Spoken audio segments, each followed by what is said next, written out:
오늘 대구에서 지역사회 감염이 현실화되면서 광주 전남 지역도 다시 긴장하고 있습니다. 보건당국은 의심 증세가 있으면 곧바로 병원 응급실을 찾지 말고 선별 진료소부터 들릴 것을 당부했습니다. 민주당이 경선지와 후보를 속속 발표하고 있습니다. 광주 전남은 18개 선거구 가운데 13군데가 결정돼 이제 남은 곳은 5군데입니다.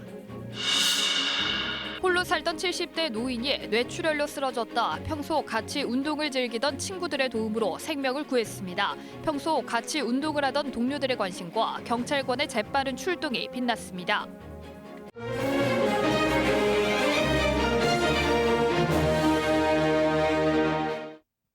이어서 목포입니다. 광주와 전남 지역은 오늘로 13일째 코로나19 확진자가 나오지 않으면서 안정기에 접어든 것 아니냐는 관측이 나왔는데요. 오늘 대구에서 지역사회 감염이 현실화되면서 다시 긴장의 끈을 늦추지 못하고 있습니다. 보건당국은 의심 증세가 있으면 곧바로 병원 응급실을 찾는 것이 아닌 선별 진료소부터 들릴 것을 당부했습니다. 보도에 김서정 기자입니다. 외지인들이 드나드는 광주의 관문, 버스터미널입니다. 어제까지만 해도 마스크를 벗은 이용객이 많았지만 오늘은 마스크를 쓴 시민이 부쩍 늘었습니다. 대구에서 코로나 확진자가 무더기로 나왔다는 소식에 다시 마스크를 착용한 겁니다. 안정세인 줄 알아서 마스크도 안 쓰고 다니고 손소독제도 좀 덜하고 다녔는데 오늘 갑자기 뉴스 보고 다시 마스크도 끼고 좀 다시 불안해 하고 정말 많이 불안한 것 같아요. 자치단체도 비상이 걸렸습니다. 광주시는 의심 환자를 걸러내는 게 중요하다고 보고 선별진료소 확대를 검토하기로 했습니다. 전라남도도 65살 이상 노인을 대상으로 폐렴 검사를 진행합니다. 보건당국은 오늘 코로나 의심 증세가 있으면 곧바로 병원 응급실을 찾지 말고 보건소나 선별진료소부터 방문할 것을 당부했습니다. 실제로 대구 확진자의 상당수가 대학병원 응급실로 바로 가면서 경북대와 영남대병원 응급실이 폐쇄됐고 29번째 확진자가 찾아간 고려대 안암병원 응급실도 폐쇄됐습니다. 동네 병의원이나 응급실을 바로 찾아가지 마실 것을 당부드립니다. 우선 11339 콜센터나 보건소에 문의하신 후에 필요한 경우 선별 진료소를 찾아가 주실 것을 당부드립니다. 대구에서 코로나 확진자가 무더기로 나오면서 광주 전남도 다시 긴장의 끈을 조여야 할 상황입니다. KBS 뉴스 김서정입니다. 전라남도가 코로나19 확진자와 접촉해 입원하거나 격리된 도민을 대상으로 생활비를 지원합니다. 지원 대상은 감염병 예방법에 따른 유급 휴가를 받지 않거나 격리 등의 조치를 충실히 이행하고 보건소로부터 격리 해제 통보를 받은 대상으로 공공기관이나 국가 등으로부터 인건비 재정 지원을 받고 있는 기관의 근로자는 제외됩니다. 대상자로 선정되면 4인 가구 기준으로 123만 원을 1회에 한해 지원받을 수 있으며 입원 환자로 격리 기간이 한 달을 초과할 경우 추가 지원도 받을 수 있습니다. 전라남도가 코로나19 확산에 따라 보건용 마스크와 손소독제 매점 매석 행위에 대한 신고센터를 24시간 가동합니다. 전라남도는 최근 마스크 재고가 있는데도 품절을 이유로 고객 주문을 취소한 통신 판매업체 3군데에 대한 민원이 접수돼 행정 조치했다고 밝혔습니다. 매점 매석 기준은 2019년 월 평균 판매량의 150%를 초과해 5일 이상 보관하거나 영업일이 2개월 미만인 사업자가 매입한 날부터 10일 이내에 반환하거나 판매하지 않은 행위입니다. 민주당이 경선지와 후보를 속속 발표하고 있습니다. 광주 전남은 18개 선거구 가운데 13군데가 결정됐습니다. 남은 5군데는 빠르면 모레 결정될 것으로 보입니다. 보도에 류성호 기자입니다. 민주당 공천관리위원회가 경선지와 후보를 추가 발표했습니다. 3차 발표입니다. 광주 동남갑은 윤영덕, 최영호 후보가 맞붙고 광산갑은 이석형, 이용빈 후보가 경선을 치르는 것으로 결정됐습니다. 또 광산을은 민영배, 박시종 후보가 경선을 치릅니다. 고흥, 보성, 장흥, 강진은 김승남, 한명진 후보가, 영암, 무안, 신안은 백재욱, 서삼석 후보가 경선을 하는 것으로 확정됐습니다. 담양, 한평, 영광, 장성의 이계호 의원은 단수 공천으로 번선행이 결정됐습니다. 광주 서구 을은 여성 전략 공천을 하느냐 마느냐를 두고 공관위원들 사이에 이견이 있어 발표가 미뤄졌습니다. 고삼석 이남재 후보는 시민 기반, 선거 전체 악영향 등을 이유로 전략 공천에 반발했고 양양자 후보는 전략 공천을 요구한 적이 없다며 개인적으로 공정한 경선을 원한다고 밝혔습니다. 서구 을을 포함해 광주 전남의 미발표 선거구는 5곳. 한 명만 출마한 광주 서구 갑은 신청자를 추가 접수키로 해 미뤄졌고 순천 선거구는 분구될 가능성이 있어 미뤄진 것으로 보입니다. 여수갑 선거구와 광양 곡성 구례 선거구도 모레 열리는 공관위 회의에서 결정날 것으로 예상됩니다.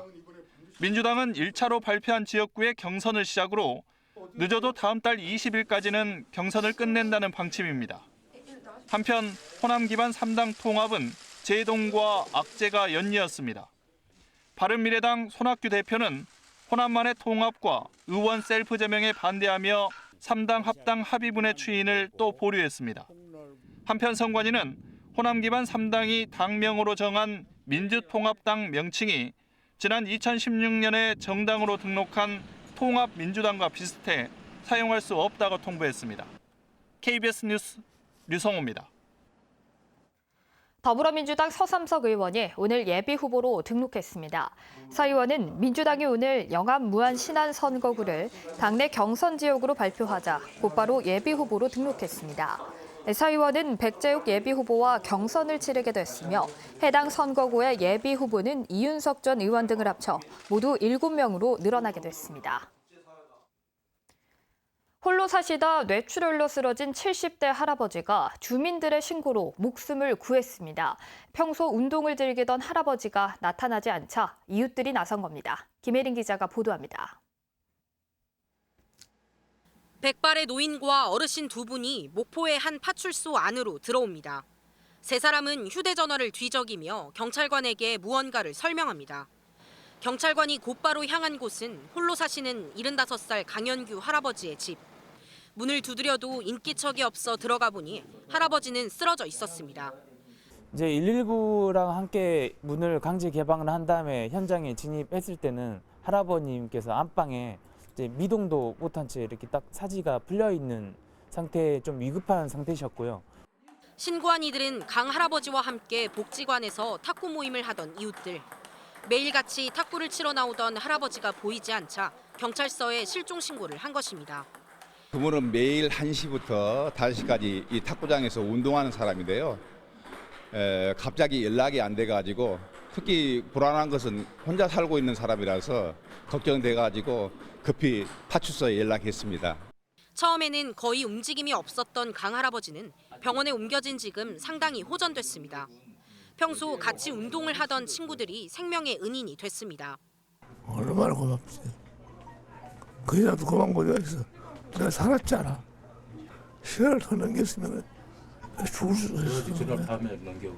이웃에 대한 작은 관심과 경찰의 적극적인 초동 대처가 할아버지의 생명을 구했습니다. KBS 뉴스 김혜린입니다. 고등학교 중간고사에 예전에 냈던 문제를 다시 그대로 출제한 교사들이 교육청 감사에 잇따라 적발됐습니다. 교사들은 규정 위반을 인정하면서도 문제은행에서 나온 거라며 공정성은 유지됐다고 해명했는데요. 내신의 신뢰도를 높이려면 엄정한 시험 관리가 필요하다는 지적이 나옵니다. 양창희 기자의 보도입니다. 지난 2018년 전남의 한 고등학교 2학년 1학기 중간고사 시험지입니다. 전년도에 출제된 5점짜리 문항과 질문, 보기, 선택지 순서까지 똑같은 문항이 나왔습니다. 해당 시험에서만 객관식 문항 20개 가운데 6개가 1년 전 문항과 완전히 일치했습니다. 같은 과목의 2, 3학년 시험에서 이 같은 반복 출제가 잇따라 이뤄진 사실이 교육청 감사에서 적발됐습니다. 또 다른 고등학교도 마찬가지였습니다. 2017년 3학년 1학기 중간고사 시험 문제 가운데 4분의 1가량을 이듬해 2학년 1학기 중간고사에 그대로 출제한 겁니다. 전남교육청 성적관리 지침에는 공정한 평가를 위해 참고서 문제나 전년도에 나온 문제를 그대로 내지 못하게 하고 있습니다. 해당 교사들은 교육청으로부터 가장 가벼운 처분인 주의를 받았습니다. 이들은 규정 위반을 인정하면서도 이른바 문제은행에서 출제한 것이라며 공정성에는 문제가 없었다고 해명합니다. 중요하다고 그런 생각하는 문제, 또 자주 출제되는 그런 문제들을 그대로 출제했던 그런 부분이 이번에 문제로 드러난 것 같습니다. 그래서 지금 저희 본교에서도 앞으로는 철저하게 좀 중복되는 그런 문제가 출제되지 않도록. 그러나 관행적인 반복 출제는 시험의 공정성을 훼손하는 만큼 철저한 관리가 필요하다는 목소리가 높습니다. 관리들이 철저히 돼야 됨에도 불구하고 이런 부분들이 지켜지지 않은 부분에 대해서는 우리 전라남도 교육청이 다시 한번 이런 부분에 대해서 새롭게 재정립해야 될 필요가 있다고 생각을 합니다. 전남 고등학생의 수시 진학률은 90%, 내신의 신뢰도를 높여야 하는 이유입니다. KBS 뉴스 양창입니다. 박재영 광주 전남 연구원장에 대한 인사청문 보고서가 채택됐습니다. 광주 전남 연구원장 후보자 인사청문위원회는 오늘 정리한 보고서를 통해 후보자가 오랜 기간 행정 경험을 축적했고 연구원 쇄신의 열정과 의지는 강하다고 평가했습니다. 그러나 연구원과 광주 전남의 과제 등 지역 현안에 대해 충분히 파악하지 못하고 주민등록지를 경기도로 이전해 지역 정서에 반하는 등 우려사항이 있어 보완이 필요하다고 지적했습니다. 오는 5월 연륙교 건설 사업이 착공될 여수 경도 해양관광단지 개발 사업에 지역업체 참여를 확대해야 한다는 주장이 제기됐습니다. 도의회 김기태 의원은 국비와 지방비 941억 원이 투입되는 경도 진입도로 개설 공사에 전남에 본사를 둔 지역업체가 참여한 공급-수급업체만 수급체만 입찰에 참가하도록 한 것은 긍정적이라며 이같이 주장했습니다. 또 경도 해양관광단지 개발 사업에 1조 3,850억 원을 투입하겠다는 미래에셋그룹의 대규모 투자 결정이 지역 발전과 상생 협력에 도움이 되도록 지역업체 참여와 고용 확대, 지역 자재 조달도 이뤄지길 기대한다고 밝혔습니다. 전라남도가 어린이집 학부모가 부담한 차액 보육료를 오는 3월부터 전액 지원합니다. 전라남도는 지난 14일 어린이집 원장과 전문가 등으로 구성된 전라남도 보육정책위원회에서 민간 가정 어린이집에 만 3세부터 5세까지의 보육료 수납 한도액을 확정하고 평균 월 8만 4천 원을 전라남도에서 지원하기로 했다고 밝혔습니다. 그동안 전라남도의 민간 가정 어린이집에 만 3세부터 5세까지 보육료 수납 한도액과 정부 지원 보육료의 차액 중 2만 원을 지원하고 나머지는 학부모가 부담했습니다. 전라남도가 첨단 기술이 어우러진 문화와 영상 산업 등 21개 분야에 국비 42억 원을 포함해 총 177억 원을 투입하기로 했습니다. 이는 전라남도의 블루 이코노미 육성 사업 중 하나로 문화 콘텐츠 분야에는 14개 사업에 125억 원이, 영상 산업 분야에는 6개 사업에 52억 원이 지원됩니다. 전라남도는 이번 사업으로 330명 규모의 일자리와 인력을 창출하고 60건의 콘텐츠를 개발하는 등 성과를 거둘 것으로 전망하고 있습니다. 정의당 광주 지역 국회의원 예비 후보자들이 광주형 일자리가 노사 상생 일자리가 될 수 있도록 문재인 대통령이 문제 해결에 나서라고 촉구했습니다. 이들은 오늘 기자회견을 열고 광주형 일자리가 국가균형발전특별법상 상생형 일자리여서 재정 지원의 근거가 된다고 밝혔습니다. 지금까지 목포였습니다.